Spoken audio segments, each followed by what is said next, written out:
Lisa got home from work, and as soon as she walked through the door, all she could think about was that leftover cake she had in the fridge. She told herself just one small slice, but that one small slice turned into the rest of the cake. And then, feeling like crap, she promised herself she would do better tomorrow. And the next day started really well. She swore off everything, no sugar, no carbs. She skipped breakfast, and lunch was just a salad. But by the time dinner came round, there she was, hoovering up pizza and eating until she felt physically sick. This was my client's secret life. If you've done this kind of thing too, then this video is for you. I'm Lara. I'm a psychologist and a binge eating recovery coach, and I help women go from feeling chaotic around food to feeling in charge around food and confident in their bodies. So this agonizing pattern that Lisa found herself in, this binge and restrict cycle, she was stuck in it literally for years. And she felt so powerless, just as if she had no willpower. I really want you to hear this, that binge eating has really very little to do with willpower. It's this biological and psychological response to restriction. So to help Lisa break free, we put in 3 specific strategies that changed her relationship with food and literally gave her her life back. And today what I want to do is walk through each of these 3 strategies. The first tool is structured eating, and this is perhaps the most important tool if you are going to break free from binge eating.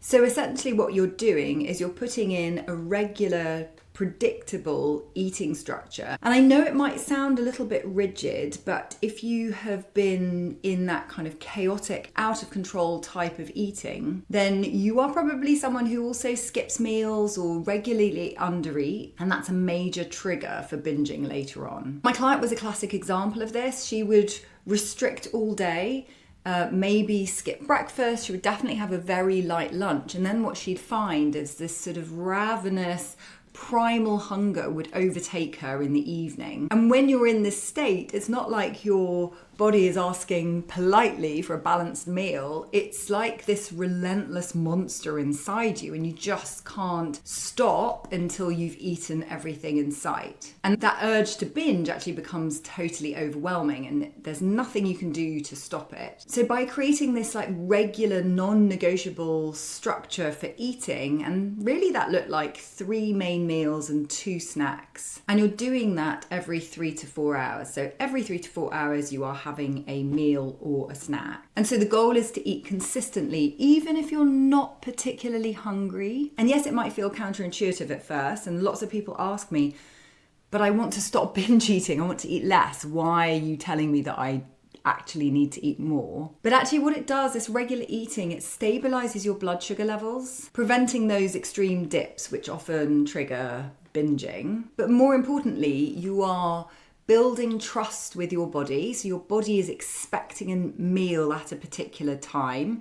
This actually helps you regulate your hunger and fullness hormones properly. And so you're giving your body that message: there is enough to eat, don't panic, we're all good. And of course, when Lisa first started out, there were still times when she did actually binge, but a really important thing, her old habit was when she binged, the next day she would severely restrict. With this new structure in place, the idea was that if she did binge, the next day she should just get back to that normal, regular, structured eating routine. And really that's how you stop that binge restrict cycle. You have to stop that restriction even if you're feeling super guilty the next day after a binge. And what happens over time is that this reduces the urge to binge in the first place. So the second tool we put in place was this idea of flexibility and food neutrality. So once her body started getting used to this idea of being fed regularly, we wanted to introduce this idea of flexibility and food neutrality. So with the first tool, the structured eating, Lisa had learnt to build her meals around a fibre and a protein source, and then to add fat and carbs. So you're wanting a really balanced meal. This combo is designed to keep you full, it's designed to keep you satisfied and that sense of satiety. But crucially within all this, it was really important for there to be flexibility and also to dismantle the idea of there being good versus bad foods. Now, so many people actually categorize foods into these kind of healthy, unhealthy, good versus bad camps. And the same with Lisa. She had this long list of forbidden foods which were in the bad category. And the problem is, if you have these bad foods, you feel like they're going to derail your progress if you ever eat them. From a psychological perspective, the more you have this list of forbidden foods, actually the more you want them. It's almost like there's a psychological hold over you around these foods. And when that deprivation becomes too much, you end up giving in, and that triggers that kind of all or nothing mentality where you're either never touching the bad foods ever, or once you start eating them, you think, oh, sod it, I may as well just keep going because I've had one biscuit, I may as well eat 10. And so you get stuck into this all or nothing mentality. Let me know in the comments if that sounds familiar, if you've ever done that before. So to tear that down, what we wanted to do is very intentionally stop using that good versus bad labeling. And we wanted to kind of legalize all food, make them all allowed. Lisa giving herself permission to actually eat all foods. So what we started to do is introducing them in a very safe and planned way. So for example, instead of having like a whole tub of ice cream during a binge, what Lisa started to do was having just one scoop or maybe two straight after lunch. The goal was to kind of prove to her brain that she was able to eat these foods without losing control. And by eating them straight after a main meal, that like blood sugar kind of cycling that she was having before wasn't going to happen because she'd eaten it alongside a filling meal with protein and fibre in it. And yes, this is a really hard thing to do, or at least it can be, because we've spent so long in diet culture telling us that food is either good or bad, and actually dismantling that can be a really tricky process. But interestingly, the more you expose yourself to those kinds of foods, the less they become a thing and the less you really want to binge on them. So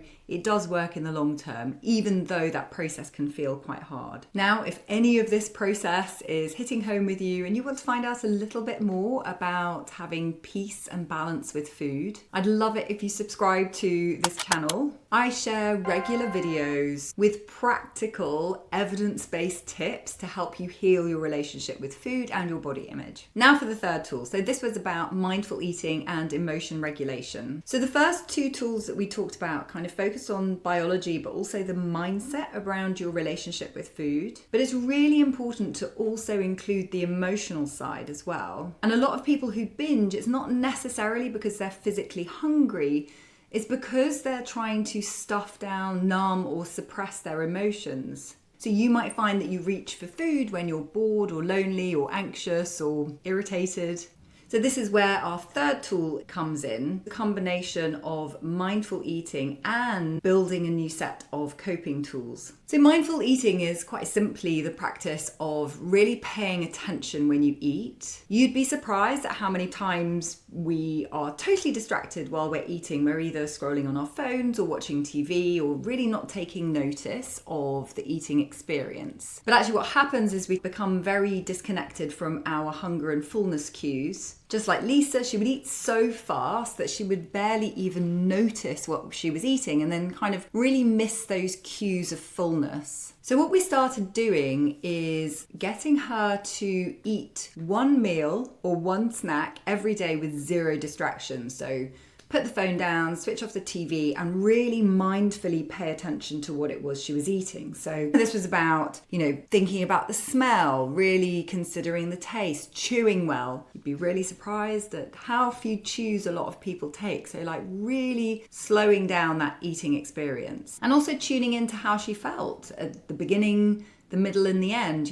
Was she still hungry? Was fullness starting to emerge? What did that feel like? And slowly over time, what this allowed her to do was notice that point at which that comfortable level of fullness was emerging, rather than getting to that point where she felt overly stuffed and uncomfortable. And alongside this, we wanted her to build some emotional coping tools that didn't always involve turning to food. So we really worked together to identify some of the things that were triggering those binges. So Was it a stressful day at work? Was it a fight with her partner? Was it an annoying day with her kids? Or maybe when she was feeling lonely on a Friday night when everyone else was out of the house? Once we understood those triggers, we put together a list of things that she could do to help her cope in that moment. So for her, and it will look different for everybody, but what she put together in terms of her list was going for a walk. She liked to dance around her living room. She sometimes did some yoga stretches. She started doing puzzles and Sudoku. And she created a playlist that would help her feel calm and soothe her. And what she started to learn to do was start doing some of these things before that urge to binge happened. So if she knew that she was going to be alone on a Friday night, she would actually plan an evening where she could do some nice things, like rather than heading to the kitchen on autopilot, she already had some coping tools in place that would help her get through that night of loneliness. And the other thing she learned to do was actually sit with difficult feelings. And that was one of the things that food had allowed her to do, was just numb out. And actually she learned that she could gently sit there and allow her to feel some of those feelings, that anger, that stress, that annoyance, and actually just sit and notice and observe it in a non-judgmental way. These 3 tools in combination completely changed my client's life. And after months of consistent work, my client is a totally different person and literally hasn't binged for over a year now. She enjoys cake on her birthday with 0 guilt. She can have 1 biscuit out of a whole packet and then just get on with her day. And crucially, there's no food noise anymore. She's not constantly thinking about that packet of cookies. So yes, breaking that binge restrict cycle can be hard work, but with patience and also with the right tools and support, it's totally something that you can do too. I hope you found these steps helpful, and do let me know in the comments if you're going to try any of those. And if you are looking for a way to also break that binge restrict cycle, you can just direct message me the word balance on Instagram and we can chat about how that might look for you. So check out these videos next for more binge freedom and food freedom tips. And if you like this video, give it a like, subscribe to my channel, and I will see you in the next video. Bye for now.